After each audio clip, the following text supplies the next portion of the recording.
Abi siz nerelisiniz? İstanbul'dan geliyoruz. İstanbul'da. Türkiye. Sizin firma isim ne? Mert El Sanatları.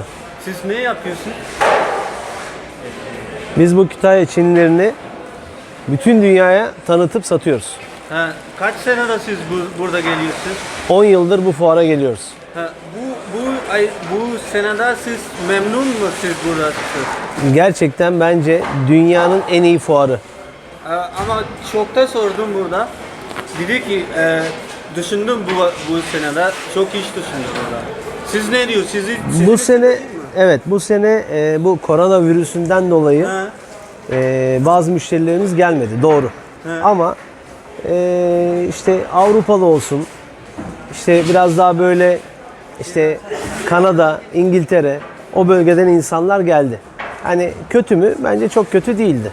ama bana dedi ya burada ben sordum dedi 50% o az olmuş iş burası bu senede. Vallahi bana göre öyle değildi yani. Hani %50 değil de tabii bir miktar düşüş var. Ha, sen bir kere senin firma isim söyleyebiliyor musun? Sen orada bakıyorum ben ama Tamam. sen söylesen iyi Tamam. olur. Mert El Sanatları. Tamam. Evet. Siz İstanbul'da geliyorsunuz. İstanbul'dan geliyoruz ve isteyerek, severek geliyoruz bu fuara. Tamam. Eline sağ ol abi. Teşekkür ederim. Teşekkür